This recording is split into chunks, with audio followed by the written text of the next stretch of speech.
Jadi ketika ada satu masalah memper satu kaidah, memper dengan kaidah yang lain, akan terjadi perbedaan pendapat ulama, akan terjadi gejolak. Hal ini banyak sekali kasus ini. Ini kita di antaranya.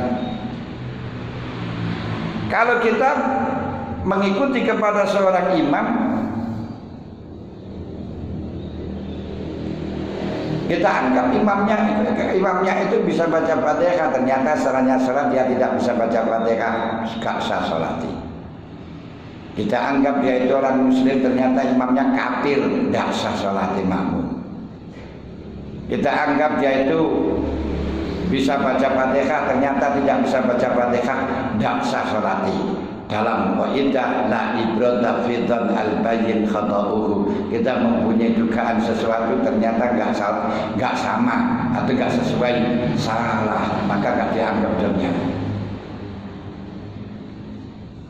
Loh, kalau demikian berarti semuanya permasalahan tidak dianggap. Kalau salah, enggak, itu mestinya perlu ditafsir. Karena ada kaidah al-masyaqqatu tajlibut taysir, bahwa kekeliruan itu adalah merupakan masyaqqah, kekeliruan itu adalah hal yang tidak bisa dipaksakan. Karenanya kalau memang keliru hal yang tidak bisa dihindar, ini apabila tidak gegabah harus ditoleransi. Yang tidak ditoleransi kalau gegabah, karena dawuhnya Allah, famanir turro ghairu baghin wala atin wala isma alaih. Siapa yang kepepet, siapa yang tidak bisa menghindar, asalkan tidak gegabah. Ghairu baghin, tidak karena maksiat, wala atin, tidak melampaui batas, la isma alaih. Oleh karenanya kekeliruan di dalam sholat ini harus ditafsir dulu. Kalau memang itu ada kekeliruan yang tidak sengaja dan memang tidak gegabah, harus ditoleransi. Makanya di sini tidak semuanya imam yang kita ikuti ternyata keliru itu sholatnya batal, enggak, masih perlu ditafsir. Tafsirnya bagaimana? La in bana dza hadasin au najasatin, gitu loh. Tidak batal sholatnya makmum apabila berjamaah dengan imam yang kita anggap dia itu orang suci, punya wudu, punya hadas mandi, hadas besar, itu tidak punya hadas besar. Tiba-tiba ternyata setelahnya sholat dia itu orang yang tidak suci. Ini sholatnya nggak apa-apa, sholatnya makmum tidak masalah. Kenapa? Karena tidak bisa diteliti. Orang ini punya wudu atau tidak punya wudu gak bisa diteliti, dilihat dengan mikroskop gak bisa. Tapi hanya bisa dilihat, dideteksi oleh orang-orang yang memang punya basiroh. Orang-orang yang punya basiroh itu karena sering orang-orang yang tidak mendapatkan bisaroh. Nah, sing oleh bisaroh itu gak iso basir, gak iso basiroh. Nah, sing orang-orang yang basiro, yang bisa mengetahui ini orang yang batal wudunya, orang yang punya hadas, niku seperti dulu almarhum almarhumah Mbah Yai Mundir Basir, Kediri, Bantar Kidul, Pondok Maunasari, nate Semerep, nate, sing ora ya ora. Lek ora sing nate gak nate niki lek panjenengan pun delok ndek foto-fotone ulama-ulama ngene kae niku enek Mbah Yai Mundir. Termasuk saya bisa mempengaji itu terinspirasi kali apa yang dilakukan oleh Mbah Mundir. Mbah Mundir itu satu harinya sholatnya itu 1000 rakaat. Satu harinya niku salate wiridane 1000 rakaat.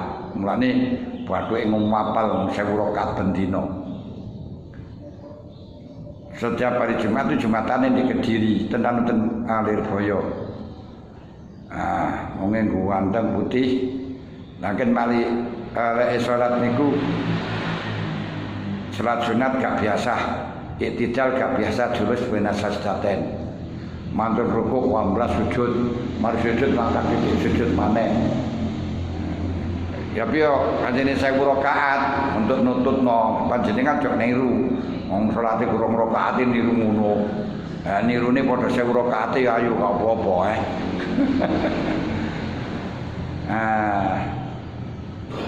Lah niku lek wonten lare adzan ora wudu semerep. Yo adzan durung wudu adzan akbar sujud kang. Adzan ora wudu sik. Ngerti. Ketika beliau niku ningali ngadiri Ishari Ikatan Seni Hadroh wonten Pondok Telungagung, Pondok Maunasari nika. Pondok Khobir Menoro. Semerap. Pondok Menoro Pondok Khobir Maunasari. Pondok Quran ya. Gila sebiasa sapa kiai-kiai ngono lho sing ora kiai ora ro ketika lah waktu Ishari ngomong lagi khadaran penak-penak ya Nabi salam alaika wae ngono kok langsung di stop hai rasanya Mbah Mundir ya mental yo prai rasanya asal prai diambil aja kudu dhisik maca selawat ora wudu jeneng kabeh lho niku saged bagi orang yang basirah sarana kenten mawon. Lek kaya kula lan panjenengan niku ya sajane ya ana pasira iku. Tapi 0%. 0% kok 00%. Buktine kira ta krungu wong maca Quran iki wong iku ahli maca Quran utawa ora wis ngerti to. Kae wong alim utawa ora ngerti. Berarti ana pasira niku wis. Lah sing gak ana pas kan ora ngerti to. Pokok suaranya banter ya enak katanya. Tapi kalau banter berarti pintar katanya. Kita keruh baca Quran dari kaum biasa baca Quran atau orang ini kan ngerti. Terus wajah, panjenengan bahas wajah ini wajah wong ahli wudu karo berarti wong Islam karo wong kafir ngono ae. Niku ketok kentara. Raine niku lek wong Islam niku lek wajahe wong Islam niku saged berseri-seri bersinar aura ono auran sampeyan tingali wajahe wong kafir niku suram mana dukun engkek wis soper lagi lho suram ngoten lho kan niku saged, niku dari mana? Insting. Nah, lek kaya kita niku teng niku saged, wilayah niku saged. Bahkan kita bedakno antara wong iki ahli salat karo ora niku ketok. Ahli wudu karo ora gitu. Jika tahu wudu tapi wudu niku ketok antara. Cuma menjelasno gak iso niki. Tapi nampak wajahnya berseri-seri. Antara ni wong iki blantik karo duduk wonten ketok. Raine niku pun ketok wis. Lho niki insting. Cuma nek sing rada ngoten-ngoten niku marai kita kan rada blereng. Niku saya rada ketok, tapi sing rada juweru duwe wudu utawa ora. angkat tangan orang etok kayak ngoten niku terlalu belereng. Nah, tiang sing kaya ngoten niku Mbah Muntir niku sebarang. Nah, oleh karenanya kita sholat kepada orang yang tidak punya wudu. Ini gak gegabah, gak tahu kok. Nah, setelahnya sholat tahu gak punya wudu, aku mau turun wudu ya bene. Makmumnya tidak masalah, gak dimasukkan di dalam la ibrata bidzan al-bayyin khata'uhu, tapi dimasukkan di dalam la yukallifullahu nafsan illa wus'aha. Dikembalikan kepada al-masyaqqatu tajlibu taisir, karena kesulitan akan mendapat dispensasi karena tidak ada gegabah dalam hal ini. Mulja. Faman idzura ghairu baghin wala adin fala itsma alaih. Atau imamnya punya hadas besar. Kok bisa punya hadas besar karena baru mantenan keskel, akhirnya turu. Atau wudhu terus turu. Kemudian saya itu kan lali, isu subuh langsung imami subuh, nggak ngerti lah durung. Terus, ya gini kan ya. Saya kira saat ini kan orang Islam loh, kita deteksi kan nggak bisa. Punya kata seperti enggak. Iya kalau orang yang seperti Mbak Muntir tadi bisa. Oh ini dari kata segede mamam. Gitu karo. Nah, mari sholat. Imam ngomong Masya Allah. Aku gimana durung ngatus kang di atas gede. Lagi gimana? Good baik. Masih pesan lah gak apa-apa. Gak menutup. Sholatnya imam makmum sah. Kenapa? Karena sulit untuk diketahui. Kita nggak bisa memang. Demikian pula ketika imamnya sholatnya pakai najis. Dia niku najis hukmiyah tapi najis khafi atau najasatan khafiyatan. Atau punya najis yang khafi. Najis khafi itu najis hukmiyah.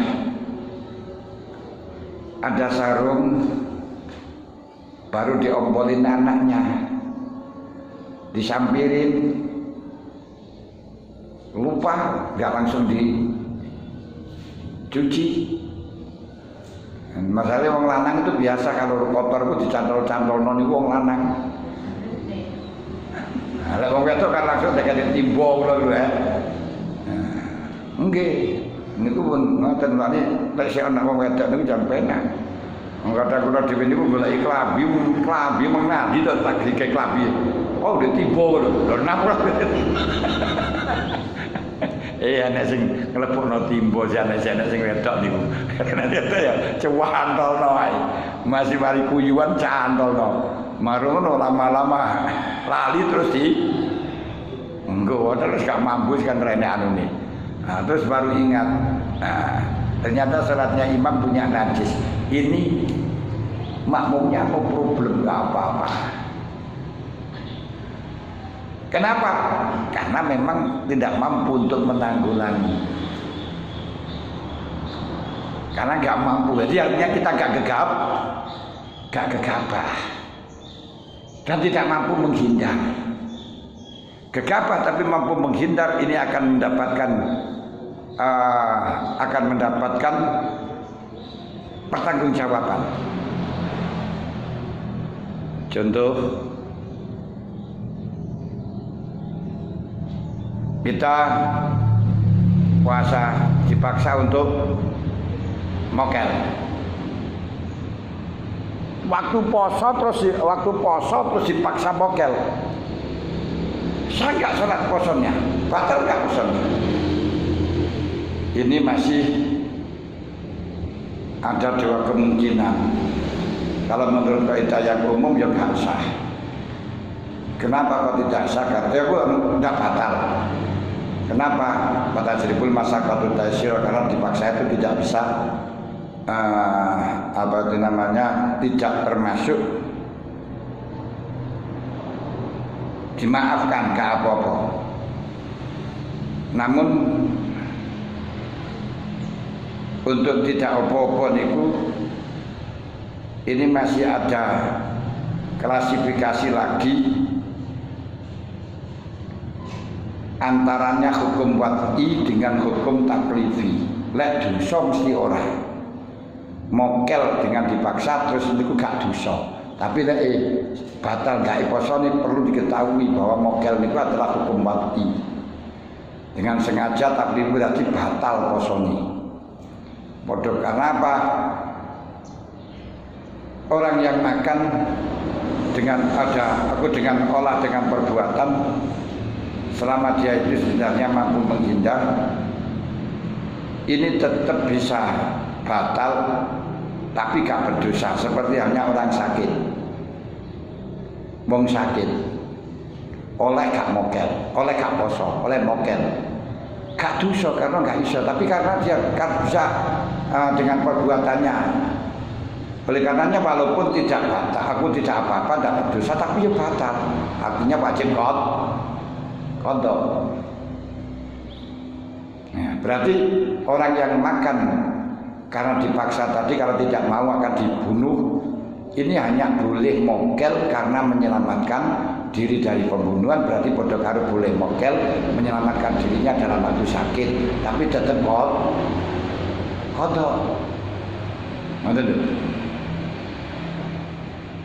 Tetap kodok.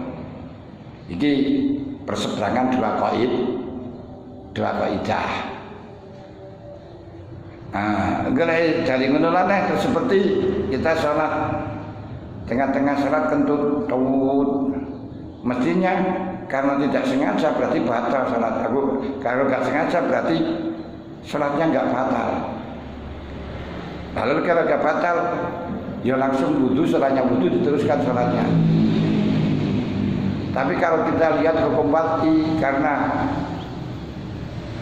ngentut itu adalah mewajibkan wudu, yang wudunya batal berarti sholatnya batal.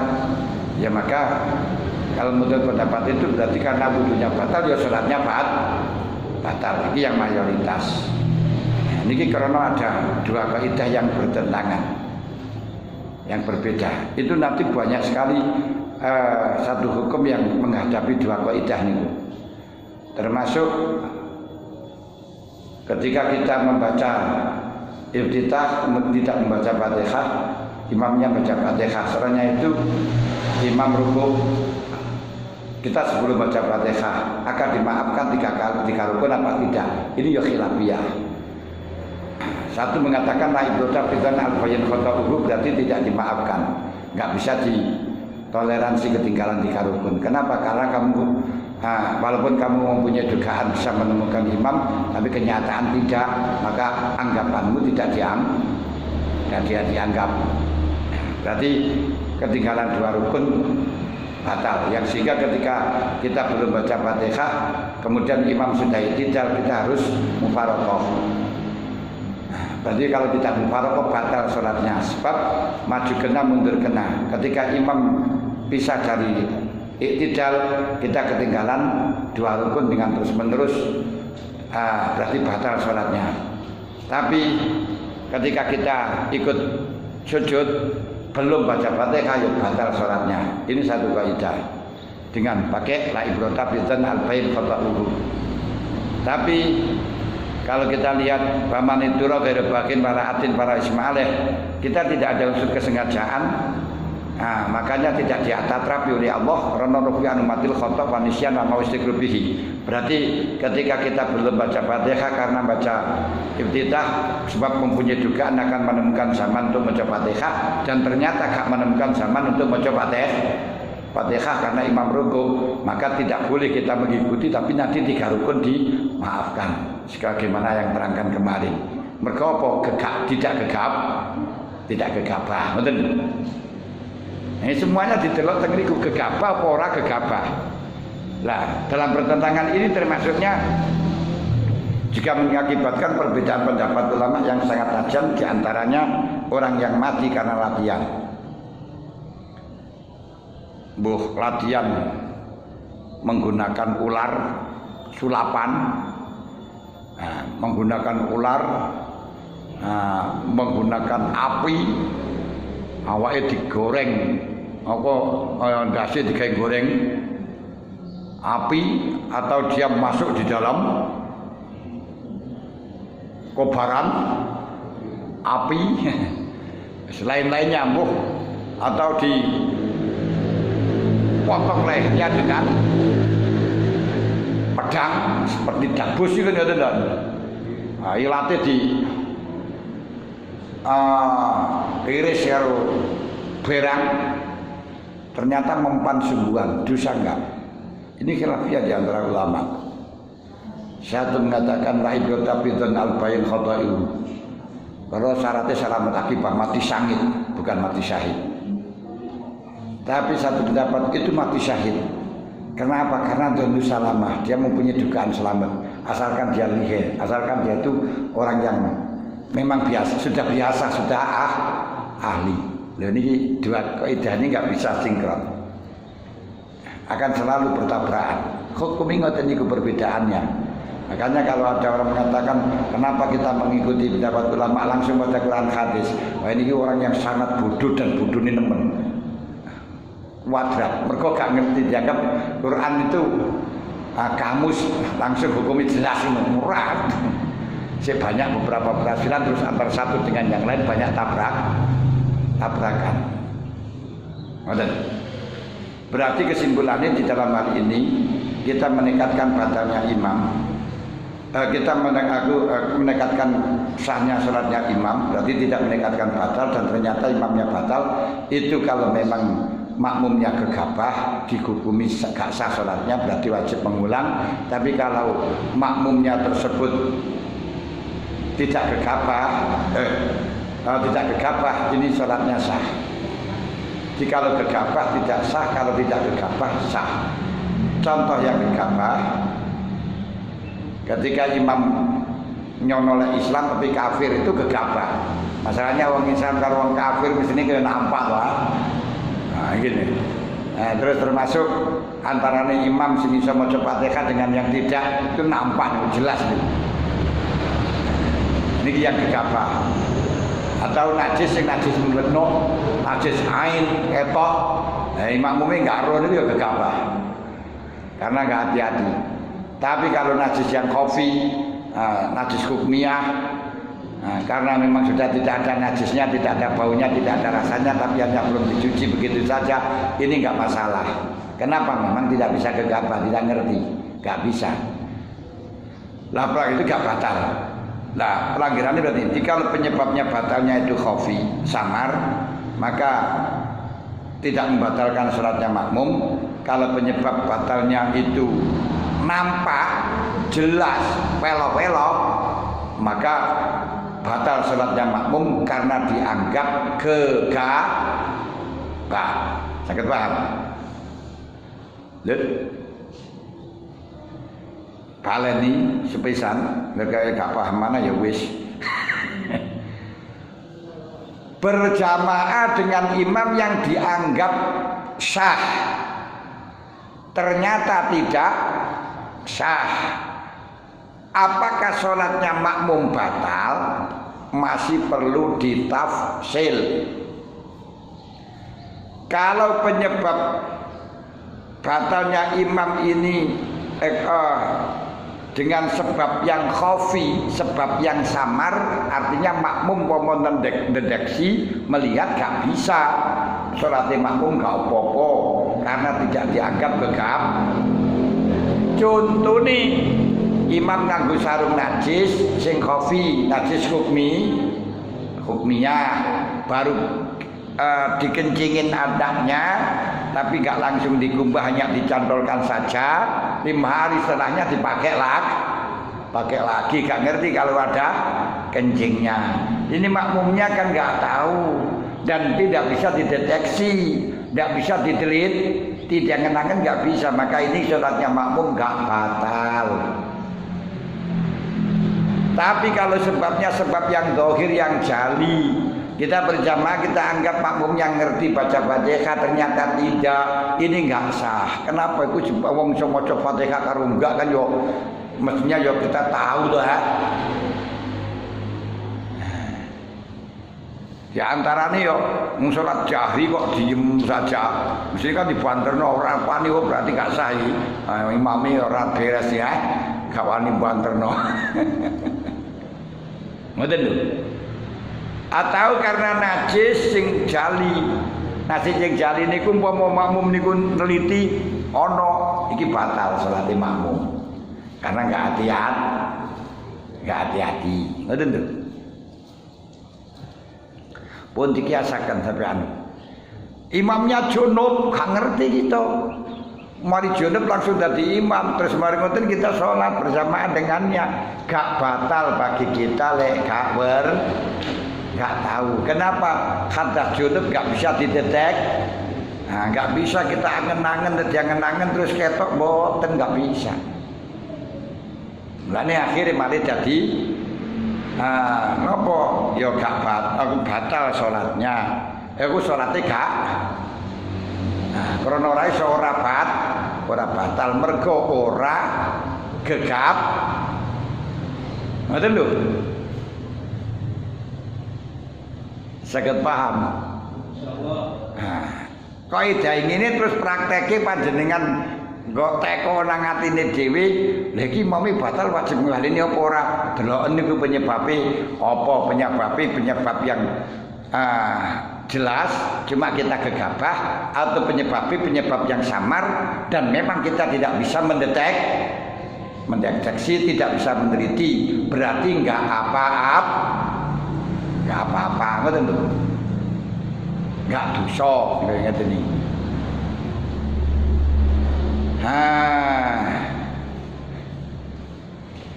Lau tak malala pelanggarane khofi niku dos pundi? Pelanggarane khofi yang ya samar bi khaisulau ta'ammalaha kelan sekirane lamun nangen-nangen sapa makmum ing najasa lam yarham Qur'an ningali sapa makmum ing najasa. Jadi pelanggarane najis itu samar ketika makmum berangen-angen konsentrasi mengetahui makmumnya itu najis apa ora, ini kita tidak bisa. Kita nggak bisa. Iki sing diarani aku najis. Nah, untuk sholat yang kita berjamaah bagi wong sing sholat wudu karo sholat tayamum nggak apa-apa.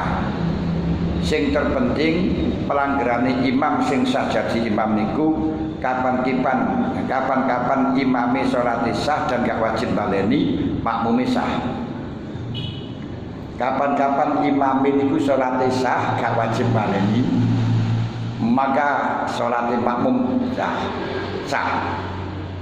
Ketika imame gak sah, yang mestinya wajib baleni ketika makmumnya tidak. Kalau makmumnya tahu jelas gak sah. Kalau makmumnya gak tahu dilihat, bila penyebabnya itu samar tetap sah. Kalau penyebabnya itu jelas gak sah. Oleh karenanya ketika kita berjamaah, kita punya wudu berjamaah dengan imam yang sholatnya dengan menggunakan tayamum di tempat yang biasa ada air, karena tidak ada air, kita jamaah karo imam sing sholati karo tayamum di tempat yang biasa ada air, padahal imam gak menemukan air, ini gak sah. Kenapa? Imamnya sholati wajib baleni. Tapi kalau imamnya niku sholati karena tayamum bukan karena tidak ada air tapi karena sakit, makmumin pakai wudu tidak masalah. Karena apa? Sholati imam gak wajib baleni. Pun kata sing kula sampaikan, golek ditambahi maneh yo buyar. Gak sedeng adanya. Lek wonten sing tangen-tangen monggo. Terus makmum niku imam pun asal kalih rakaat iki. Terus itu baru iki terus makmum masuk tapi iki derenya niate mengke apa niku niki sing badhe makmum niku salate cepetne ya. Mboten napa-napa nggih. Ade pun sadar disuwakaken kali imam niku terus baru niat. Mboten napa-napa. Jadi imam sudah dapat 2 rakaat, kita baru datang. Niat jamaah kita sholat sendiri. Lek sholat ini rada di gas. Niku dalam cara fikih nggak masalah, tapi mbok nilai ini betul masalah, betul ngerti ya. Nah, fikih kan nggak apa-apa niku. Nanti kita sholat dengan dikeraskan, terus setelahnya kita 2 rakaat, baru nyambung, nggak apa-apa niku. Nggak masalah. Sah, ini cara fikih niku sah. Tapi ya embuh lek engko salate gur balap niku berarti oleh ganjaran apa ora niku urusane kono wis ngoten ya. Nggih, wonten malih? Nggih. Masalah jamaah ingkang pentingnya kalau dijawaban belum bisa. Menika Salate ora sah, bukan jamaah. Salate enggak sah.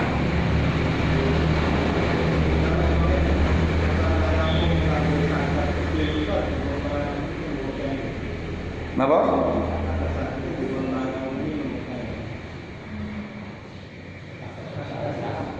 Oh, nggih kenging. Ketika tidak menemukan air ya kudu tayamum. Lah tayamum piye? Ya wajah karo tangan, ora terus gulung-gulung murah. Arti tayamum niku hanya wajah dan tangan, baik untuk gantine kadas gede atau kadas cilik sama saja.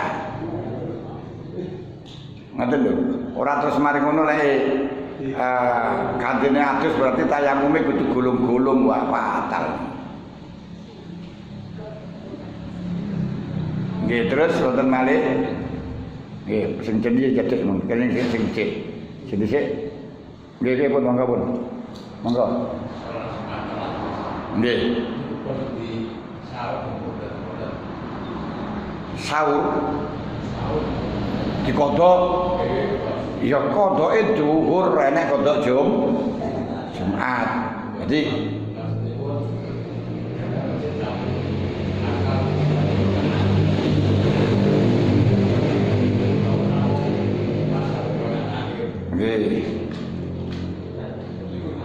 man adraka raka'ah faqad adrakal jum'ah. Orang itu akan dianggap menemukan Jumat ketika menemukan 1 rakaat. Apabila dia tidak menemukan 1 rakaat, misalnya kita mengikuti tidak menemukan rukuknya imam dalam rakaat kedua, berarti melok imam wis baru imam baruku, Allahu Akbar, tinggal kita melok. Berarti kita tidak menemukan 1 rakaat. Ini Jumatnya sah, tapi sholatnya dah di zuhur. Makanya ketika imam salam, nyempurna zuhur.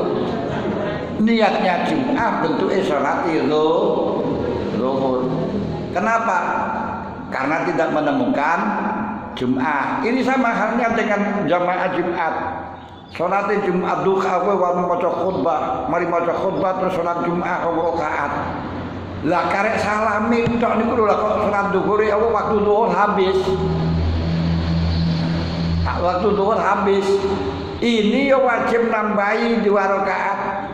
Nyempurnakan zuhur. Kenapa? Karena sholat Jumat itu syaratnya wajib dilakukan di waktu zuhur. Di sini ternyata waktunya sudah sebagian Jumat harus keluar dari zuhur. Makanya dianggap Jumatan, berarti sholatnya tambahi 2 rakaat. Niatnya Jumat, jadinya zuhur. Bentuknya zuhur, betul. Nggih, sah. Saged paham? Oke, terus nggih.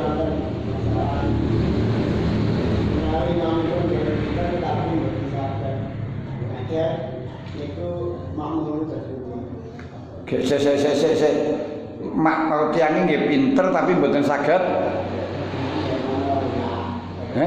Oh, mboten saged ngaji, mboten napa-napa. Wong pelanggarane kapan-kapan imame niku salate sah gak wajib baleni gak apa-apa. Orang salat duduk kan ya sah gak wajib baleni. Kita boleh jamaah dengan imam yang salate duduk, bahkan maca khutbah karo duduk mergo ora kuat ngadeg ora apa-apa. Jadi kepelanggarane pokok salate imam sah gak wajib baleni, ana wong salate sah gak wajib baleni, sah dadi nggih, terus menawi dados menika kesukaan Lho sah mawon doa iftitah niku sunat bukan abad, sunat hayat, tidak perlu disujudi sahwi dan tidak perlu umpama gak diwaca ya ora, gak diwaca gak usah sujud sahwi ya ora kudu baleni. Kita sengaja ku sengaja ninggalno doa iftitah gak apa-apa. Bahkan doa iftitah itu tidak keseluruhannya disunatkan, Pak. Kesunatan doa iftitah itu syaratnya 5. Siji, masih nganggap bagi makmum menemukan sholat Fatihahnya imam. Kalau kita menganggap tidak menemukan Fatihahnya imam gak sah. Anu umum bukan sunat itu loh. Bukan sunat. Nomor loro punya anggapan sholat masih dalam waktu. Kalau kita baca iftitah nanti sholatnya keluar waktu, tidak sah, tidak boleh, yang haram. Ketika kita belum terlanjur maca isti'adzah, lewat kadung maca isti'adzah atau maca Fatihah, maca Bismillah juga tidak disunatkan. Keempat, menemukan imam tidak waktu. Aku menemukan imam di waktu berdiri. Kalau menemukan imam tidak waktu berdiri seperti hanya imam sujud, imam duduk, baru kita berjamaah. Tidak sunat untuk baca iftitah. Kelima, tidak dalam sholat jenazah. Di dalam sholat jenazah gak usah doa kita hanya ta'awun doang. Ini diantaranya ngono. Oke, terus ibu-ibu wonten sing ngataken mboten? Dan mbon iki sange bapak-bapak wonten malih. Dan sampun. Dan sampun. Iki waktunya karek 5 menit jane. Empun nggih pun. Al-Fatihah.